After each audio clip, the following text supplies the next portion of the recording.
Davron mana bir necha yildan beri milliy jamoamizni matbuot xizmatini boshqarib kelmoqdasiz. Adashmasam bu siz uchun ikkinchi marta saralash bosqichi. Birinchi saralashda ishlaganingiz va bu saralashdagi jamoaning farqini aytib bera olasizmi? Birinchi saralash siklida o'sha teskari holat bo'ldi deyishimiz mumkin. Saralashning boshida o'sha Viktor Kuper bilan ozgina muddat ishlashga ulgurdim. Keyin Vadim Abramov bosh murabbiy etib tayinlandi va Abramov qo'l ostida ushbu jamoa ancha uzoqroq muddat faoliyat olib bordi, lekin muvaffaqiyatsiz saralash siklini o'tkazdi. Lekin men uchun bu birinchi sikl edi. Men uchun juda katta tajriba edi va Kuperdan ham, Abramovdan ham ko'p narsa olganman o'zim uchun. Kuzatib, ularning ish jarayonini juda ham o'ziga xos. Masalan, Abramov hamma uchun ochiq murabbiy, har doim sizga ham har qanday personalga kerak bo'lsa fikr, mulohaza, maslahat berishi mumkin yoki bo'lmasa sizdan fikr olishi mumkin, maslahat olishi mumkin. Vaholanki, misol biz murabbiy emasmiz, bu yo'nalishda tajribamiz katta emas, lekin sizni qarashingiz bilan ham qiziqib qo'yadi. Shunaqa jihatlari esda qolgan edi, lekin afsuski natija bo'lmadi. Jamoa yaxshi edi. Vadim Abramovning ham o'ziga xos g'oyalari bor edi, lekin o'sha muvaffaqiyatsiz sikl bo'ldi. Endi u yerda o'sha ochko olib tashlanishi, pandemiya shular ham ta'sir qildi. Va xuddi shu avlod endi ikkinchi sikl, ya'ni men uchun ikkinchi siklni o'tkazmoqda va jamoa yangilandi, yosh futbolchilar qo'shildi, legionerlar ko'paydi va endi uzoq muddat Katanets bilan ishladik. Katanets bilan ishlab turib, mana siklni yakunlovchi eng muhim pallasida Timur Kapadze bilan, ya'ni oldingi siklga nisbatan teskarisi bo'lyapti-da. Srechko Katanets yaxshi faoliyat olib bordi, tartib, intizomga e'tibor qaratdi. Uning qo'l ostida o'sha futbolchilar ham terma jamoada bir yaxlit shakllandi deyishimiz mumkin. Va mana endi Timur Kapadze aytish mumkinki, eng ekstremal vaziyatda jamoani qabul qilib oldi. Oldin ham bo'lgan shunaqa muhim pallalarda murabbiy o'zgarishi, lekin bunaqa o'yinlarda emasdi. To'g'ridan-to'g'ri jahon chempionatiga olib chiqadigan o'yinlardan avval terma jamoani qabul qilib olish, buning uchun birinchidan murabbiy o'ziga 100% ishonishi kerak, buni uddalay olishiga. Ikkinchidan jur'atli ham bo'lish kerak va shu ma'noda hozir bizga omadli ham keldi. Aynan shu vaqt Timur Kapadze xalqaro tajriba to'plab turib, endi uni aynan talantli murabbiyligi butun O'zbekistonga ma'lum edi, lekin xalqaro tajriba katta rol o'ynaydi. Misol, xuddi futbolchilarga o'xshab o'z klubida normal o'ynashi mumkin, terma jamoa kelgandan keyin bir qanaqadir o'zini yo'qotib qo'yishi mumkin.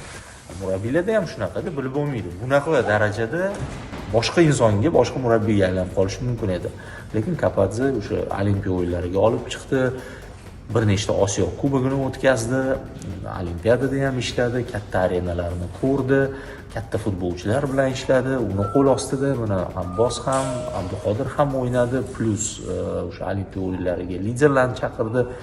Qolaversa, hozirgi milliy terma jamoada bir nechta futbolchi Kapadze bilan avval ham ishlagan, o'ynaganlar ham bor. Ya'ni u qaysidir ma'noda u har doim terma jamoaga yaqin bo'lgan. O'zini faoliyati davomida ham futbolchilik faoliyati va keyinchalik murabbiylik davrida ham.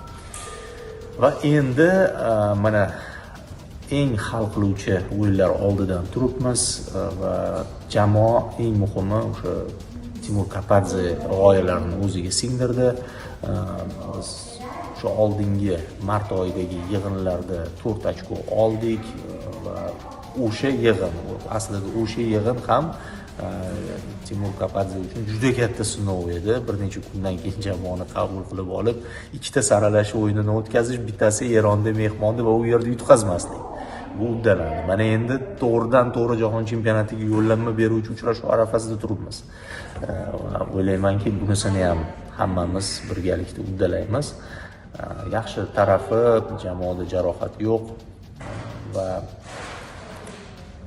yigitlar, mana Yevropada o'ynaydigan yigitlar bor, juda ko'p legionerlar bor, tarkibning katta qismi legionerlar. va ularni bosim, bu yerda mani fikrimcha darajalar solishtirilganda bizning terma jamoa darajasi o'zi yuqoriroq. Lekin bizga to'sqinlik qilishi mumkin bo'lgan eng katta faktorlardan biri bu bosim.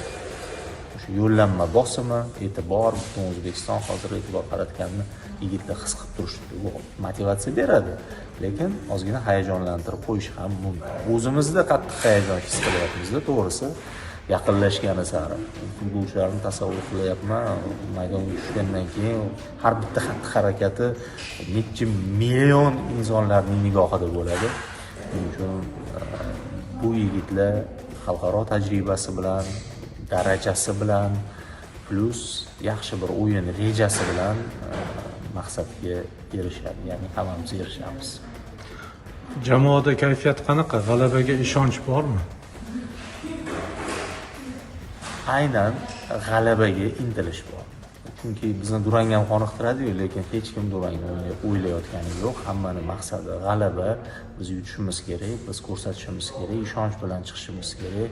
Hali risklarni minimumga tushirish kerak. Chunki agar biz gol o'tkazmasak bo'ldi-yu, jahon chempionatiga chiqamiz, lekin bu juda katta risk. Oxirgacha hisobni ushlab, himoyada o'ynab, stressda o'tkazish o'yinni va bilib bo'lmaydi. Oxirgi sekundlarda masalan Qatar bilan o'yinda shunaqa narsa bo'ldi. Biz gol urishga intildik, lekin gol o'tkazib yubordik. Shuning uchun bunday tavakkalchilikka yigitlar qo'l urishmaydi. O'ylaymanki, aynan gol urish hisobiga, ustunlikni qo'lga olish hisobiga o'yinning oxirgi daqiqalarini bu qadar hayajonli o'tmasligini ta'minlab berishsa kerak. Endi bizning maqsadimiz shu va yigitlarni mashg'ulotlarda ham ko'ryapman. Kayfiyati normal, hech qaysi birida bir qanaqa xavotir, cho'chish degan narsani sezayotganim yo'q. Do'stona kayfiyat hammada, hamma tushunib turibdi. Maqsad sari erishish uchun hamjihat bo'lish kerak, jamoa bo'lish kerak. Misol 10 ta super texnikali futbolchi birlashsa jamoa bo'lmasligi mumkin. Yoki bo'lmasa juda intizomli, lekin o'rta meyona 10 ta futbolchi bir bo'lib turib, dahshat kombinatsion futbol ko'rsatishi mumkin-da. Buni hozir butun dunyo misolida ko'rishimiz mumkin. Yevropa futbolida ham shunday, Osiyo futbolida ham jamoaviy o'yin hisobiga top terma jamoalarni yutib qo'yayotganlar bor. Va biz jamoa bo'lishimiz kerak. Chunki Birlashgan Arab Amirliklari tarkibi kuchaygan. Ularga yana bir nechta mahalliylashtirilgan futbolchi qo'shildi tarkibiga. Yangi murabbiy keldi va bu yerda Birlashgan Arab Amirliklarida Ularioning obro'yi juda ham baland ekan. U bir emas, bir nechta klubni mamlakat chempioniga aylantirgan va reaksiya shunaqa bo'lgan ekanki, shu Bento ketib, Ulario kelganda muxlislar mana bizni shu inson faqatgina olib chiqa oladi jahon chempionati degan reaksiya bo'lgan ekanda. Ya'ni Ulario shu qadar muxlislar ham hurmat qilishar ekan va u taktik murabbiy hisoblanadi. Ya'ni o'sha chempion tizimli ravishda o'yinni yo'lga qo'ysagina mavsumiy turnirlarda yutish mumkin. Va u mavsumiy turnirlarda o'zini yaxshi ko'rsatadigan murabbiy ekan. Endi qisqa muddatda terma jamoani hamma har xil formada, har xil holatga yetib kelganini qisqa muddatda yig'ib turib jamoaga aylantiradimi, yo'qmi? Buni endi mana bizga qarshi o'yinda u ko'rsatishga harakat qilib ko'radi. Biz bu kamchiliklardan foydalanishimiz kerak. Davron, juda muhim o'yin, o'zbek futboli tarixidagi eng muhim o'yin deb qarashyapti. Shunday o'yinni sharhlash ham sizga nasib etyapti. Bu hayajon bormi qanaqadir? Hayajon juda ham kuchli. To'g'risini aytaman, mana shu oxirgi 2-3 kun tushimga kirib chiqdi o'yin. Sharhlayotganim, gol o'tkazib yuborgan holatlar ham bo'ldi-da, tushdi. Uyg'onib ketib, yaxshi tush ekan u deb, yoki gol urganimiz va uyg'onib, tush ekan degan joylarim bo'ldi hattoki. Chunki Xudo xolasa hammasi yaxshi bo'lsa, nasib qilsa, texnikalar pand bermasa, biz stadiondan turib 34 yil ichidagi eng muhim o'yinni sharhlashimiz mumkin-da. Qanaqa hayajonlanamiz. Bizdan katta sharhlovchilar, ustozlarimiz, rahmatli Axbor aka, Davlat aka orzusi bo'lgan. Bizga nasib qilishi mumkin shu narsa. Hammasi yaxshi bo'lsa albatta. va Xudo xohlasa buni uddalasak, men o'ylaymanki, bu o'zbek futboli sharhlovchilik maktabining bir kichik g'alabasi bo'ladi. Chunki bu yo'lni bizdan avvalgi ustozlarimiz eng qiyin bosqichini bosib o'tishgan. Biz hozir bir qanaqadir omadli davrga to'g'ri keldik. Davron, sizga, jamoamizga sharh davomida hamkoringiz bilan birga omad. Rahmat. Barchamizga omad. Rahmat. Xudo xohlasa maqsadimizga erishaylik.